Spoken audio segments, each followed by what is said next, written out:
Donc du coup, je suis Priscilla Mongeau, je suis enseignante en activité physique adaptée, mais je suis pas que ça. Je suis aussi chargée de projet en promotion de la santé, en éducation pour la santé pour l'instance régionale d'éducation et de promotion de la santé, financée par l'ARS. Et pourquoi je vous dis ça? Parce que à Guyane Promo Santé, on forme tous les soignants à l'éducation thérapeutique du patient. Et cette année, on a formé la première promotion des patients experts. Donc il y en a 6 en Guyane, dont 3 dans la filière diabète. Donc pour les patients qui sont là et qui ont envie de progresser dans la transmission de leurs connaissances sur la maladie, sachez qu'il y aura possibilité de se reformer encore l'année prochaine à cette formation patient expert. Donc moi je suis venue vous parler activité physique et diabète. On va être interactif, c'est physique. Que vous inspire cette photo? Les personnes sont en mouvement, la recherche d'équilibre. Merci, allez-y, hein, lancez, il y a plein de choses à dire. Merci, c'est ça, surtout, joie de vivre. À votre avis, question. Alors, j'ai pas dit non plus. Moi, j'aime bien les jeux parce que, en fait, j'ai été formée il y a de ça, un petit moment maintenant par le docteur Lalane Misri, qui était très joueuse tout à l'heure. Donc, moi aussi, il y aura des jeux. Donc, à votre avis, qui est diabétique sur cette photo? Bon, si vous le connaissez, vous pouvez pas répondre. Les deux sont diabétiques? On ne peut pas faire la différence, évidemment, on ne peut pas faire la différence. Nous avons ici sur cette photo Didier et Aude, le patient et son soignant. Du coup, pour moi, cette image, elle représente ce que vous avez dit, la joie, le plaisir, la bonne humeur. Ce que vous avez dit aussi, le mouvement, la dynamique. Le faire ensemble, c'est un travail d'équipe. Et depuis les soignants vous le disent, c'est un travail d'équipe. Et là, du coup, c'était pour le coup une belle équipe. Travail soignant-patient. C'est l'équilibre entre le mental et le physique, entre l'alimentation et la dépense énergétique, on en parlera après. C'est la simplicité. Nadia disait tout à l'heure, j'ai pas d'argent pour faire. Là, c'est l'écoquartier, un samedi matin à 7h, pas de voiture, personne pour nous embêter, c'était gratuit. Voilà, ça coûte pas forcément cher de faire de l'activité physique. Il suffit de dégoter les endroits où on peut le faire en sécurité. Et pour rebondir sur ce que disait Nadia tout à l'heure, actuellement, il y a un réseau sport santé qui a été créé depuis le mois de mars grâce au soutien de la DG Coopop et de la ARS de Guyane, qui est chargé de rendre tout ça plus facile, d'organiser un peu mieux la prise en charge du sport en Guyane, et ça avance. Tout ça, c'est un complément de tout ce qui existe déjà. Et il y a beaucoup d'acteurs qui suivent derrière, donc ça prend forme. Qu'est-ce qu'on pouvait dire encore sur cette photo? Que c'est pour tous, puisqu'on a un homme et une femme, donc le sport est accessible à tout le monde. Et que c'est beau. Moi, je les trouve très très beaux, non pas parce que je les connais, mais parce que l'image est belle, parce que ce qu'ils font avec leur corps, c'est beau à l'extérieur, mais c'est aussi, ça rend leur corps beau à l'intérieur. Voilà, c'est ça que je voulais dire sur cette photo. Et comme on parle d'équilibre, je vais demander la collaboration de mon homologue diététicien, Eric. Et puis, comme on parle d'activité physique, il ne va pas falloir croire que vous allez rester assis sur votre fauteuil.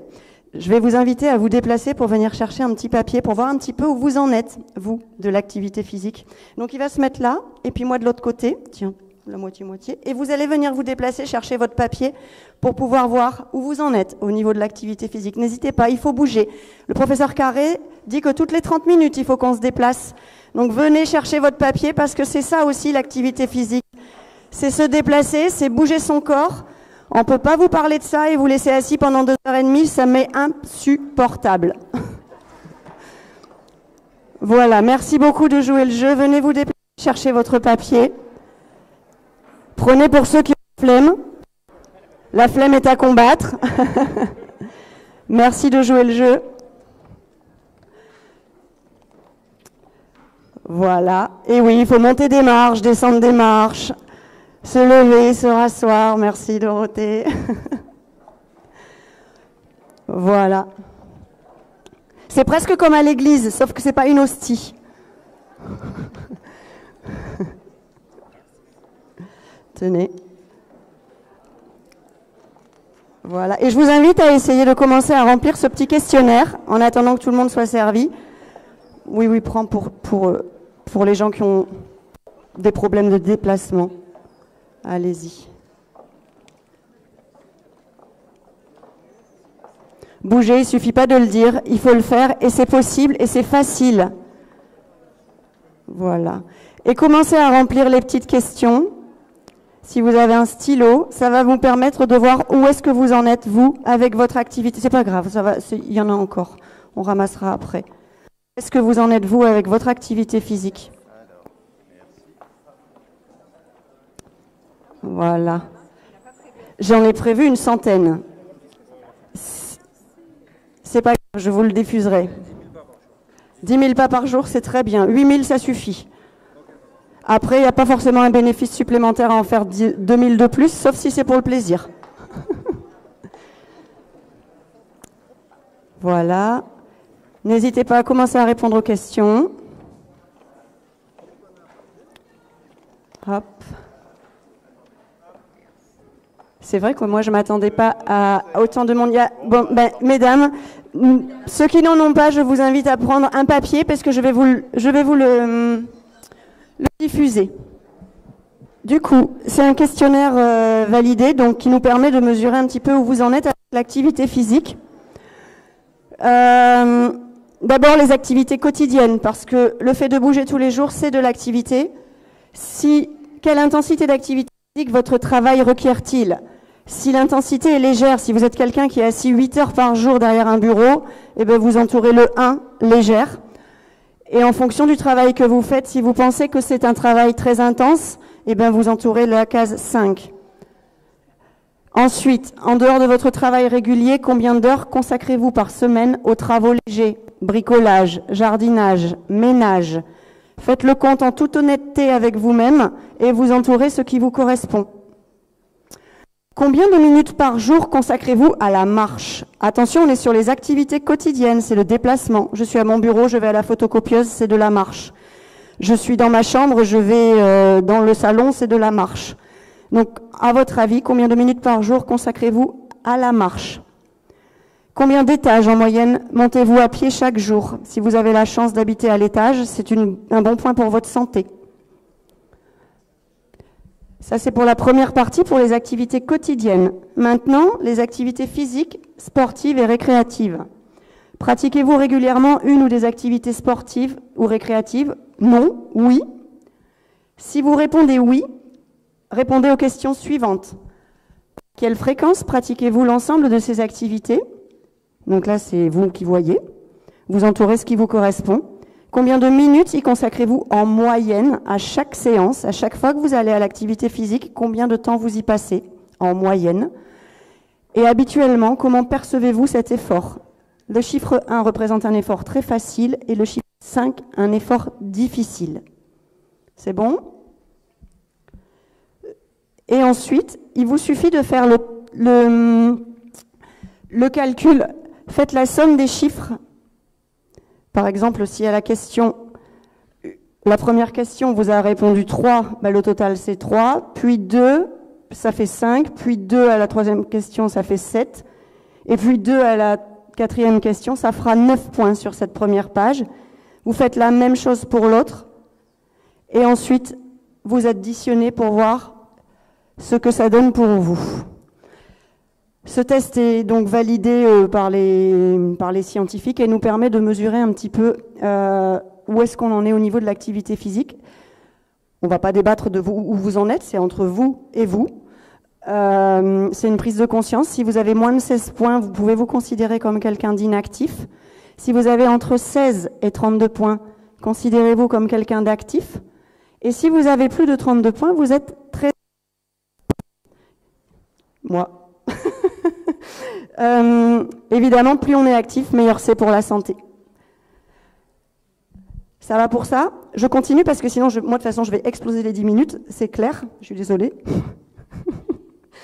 Donc, pour voir un petit peu c'est quoi être actif, c'est quoi ne pas être actif, la condition physique, c'est la capacité générale de votre corps à s'adapter et à répondre favorablement à l'effort. C'est normal, votre corps est une très belle machine que vous habitez et cette machine, elle s'adapte à tout ce que vous lui proposez. Si vous lui proposez beaucoup à manger, elle va stocker.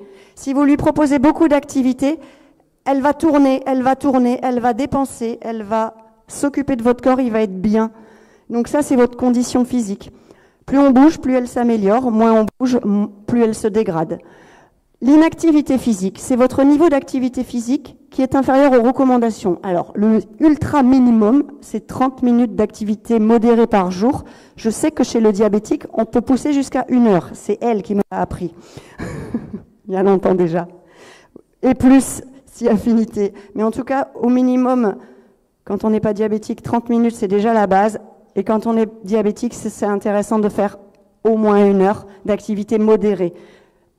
Et la sédentarité, c'est vos activités au repos, assis, allongé ou debout. Si vous travaillez assis toute la journée et que vous ne faites pas d'activité physique, vous êtes sédentaire et inactif.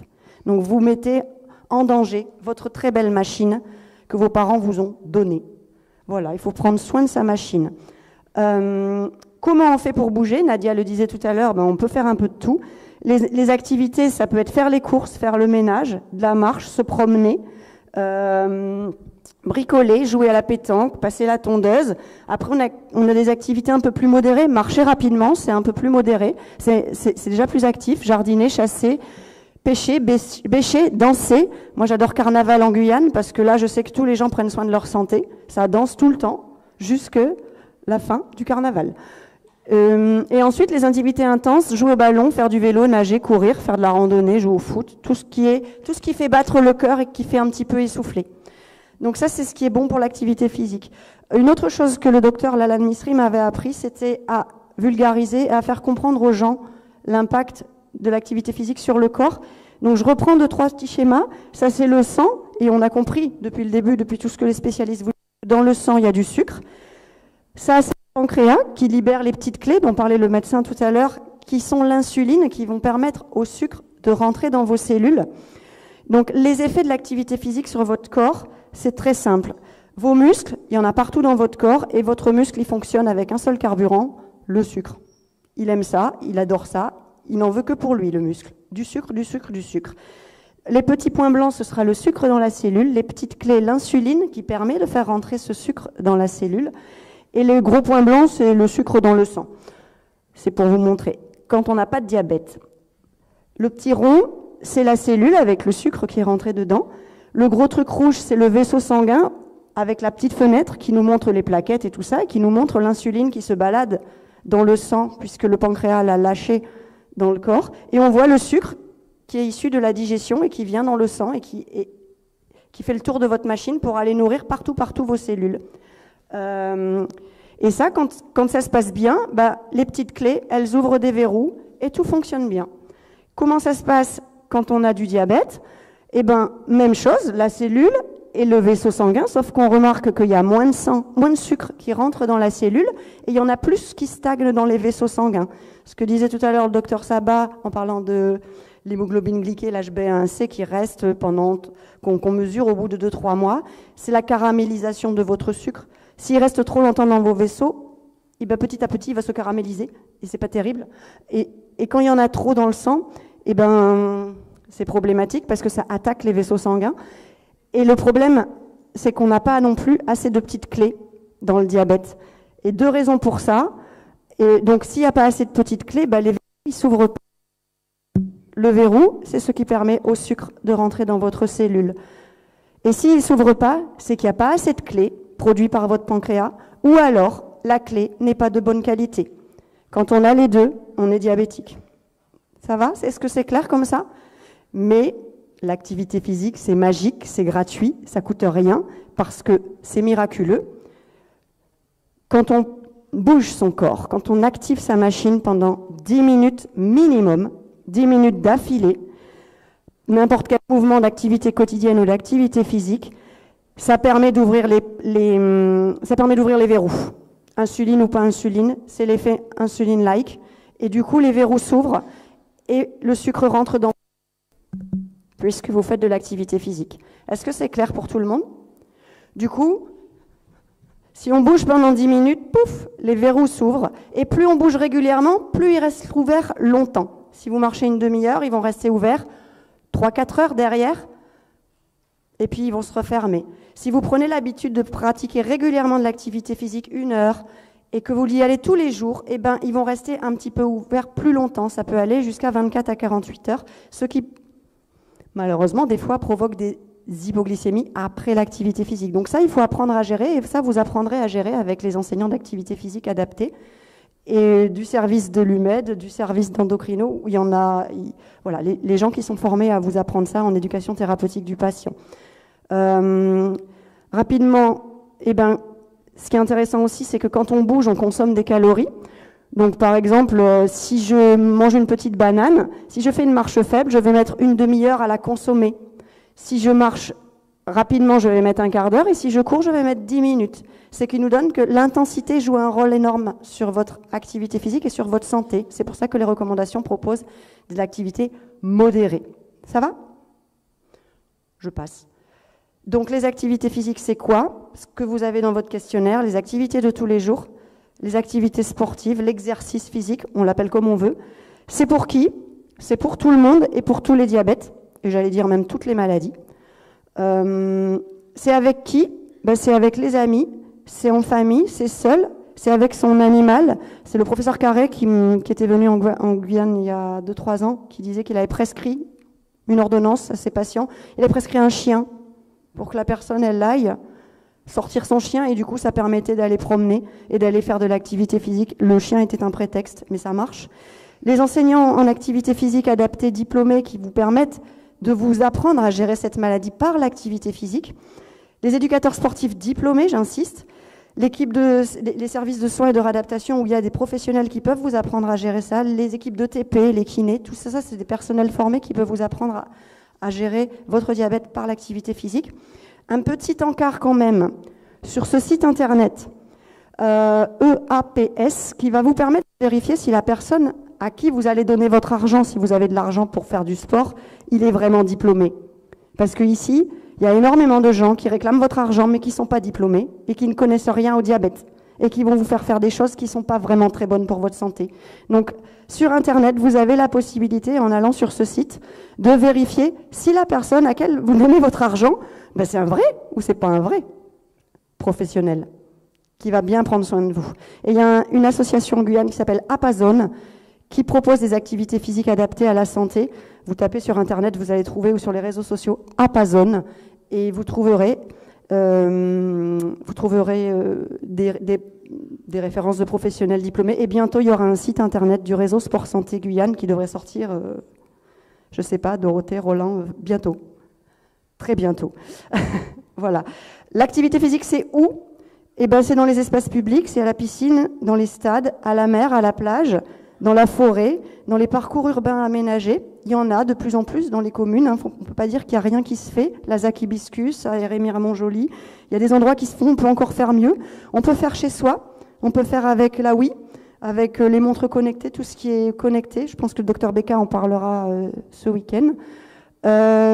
Combien? Donc, on l'a dit tout à l'heure, au minimum 150 minutes par semaine, 30 à 60 minutes par jour, en endurance, en résistance et en souplesse. Dans ces 3 domaines-là, pour que votre corps soit vraiment bien, votre machine, elle reste impeccable jusqu'à vos 100 ans. Intensité modérée à élevée, 7 à 8 000 pas par jour, c'est déjà pas mal. C'est même très très bon pour votre santé. D'accord? Vous voulez en faire plus? Faites-en plus. Mais pour votre santé, 7 à 8 000 pas par jour, c'est très bien. Les précautions. Eh bien d'abord, demandez l'avis à votre médecin. C'est lui qui vous connaît, c'est lui qui pourra dire vers quoi vous pouvez aller et vers quoi vous ne pouvez pas aller. Faire attention à l'hypoglycémie, à l'hyperglycémie, avoir de quoi se resucrer quand on fait de l'activité physique, boire régulièrement, mais ça c'est pour tout le monde, même pas forcément pour quelqu'un qui a un diabète. Avoir de bonnes chaussures, ça c'est très très important, surtout avec les complications du pied diabétique. Allez à votre rythme. Il vous faut écouter ce que votre corps vous dit. Allez tranquille. Si au début vous faites que 10 minutes, c'est génial. Et puis si la semaine d'après c'est un quart d'heure, eh ben c'est super. Le marathon, on ne l'a pas fait en une fois. La première fois, la première séance, il y en a plein qui couraient pas. Et puis ils ont tous couru. Mais à son rythme. Et il faut écouter son corps, les essoufflements qu'on peut ressentir, les petites palpitations, et faire très attention à son œil si on fait de l'activité intense, d'avoir fait son contrôle chez l'ophtalmo. Et pour terminer, pourquoi faire de l'activité physique? Pour le plaisir surtout, j'espère, parce que c'est faisable. Ça fait baisser la glycémie, ça a un meilleur équilibre glycémique sur le long terme, ça augmente la sensibilité à l'insuline, ça augmente la masse maigre. La masse maigre, c'est le muscle, c'est lui qui mange du sucre. Le gras, il ne mange pas de sucre, hein, il le stocke. Mais le muscle, il consomme, il évacue. Ça augmente votre métabolisme de base, ça fait augmenter la consommation de glucose au repos. C'est magique. Vous avez fait du sport, vous êtes assis dans votre canapé peinard à vous taper la petite série Netflix, et ça continue à manger du sucre, parce que vous avez fait de l'activité physique. Donc c'est cool. Ça permet aussi de se détendre et d'avoir un meilleur sommeil, qui est très très important pour réduire le stress, de bien dormir. Diminution des maladies cardiovasculaires, baisse de la masse grasse, tout ça, on l'a déjà dit, les professionnels l'ont dit. Et ça diminue de 30 à 50% le risque de devenir diabétique quand on a déjà repéré des petits signes qui nous font penser qu'il faut faire gaffe. Donc ça marche. Le côté réversible, merci, je perds mes mots, dont parlait tout à l'heure le docteur, c'est vrai en fait. Et l'activité peut contribuer à ça. Je vous remercie.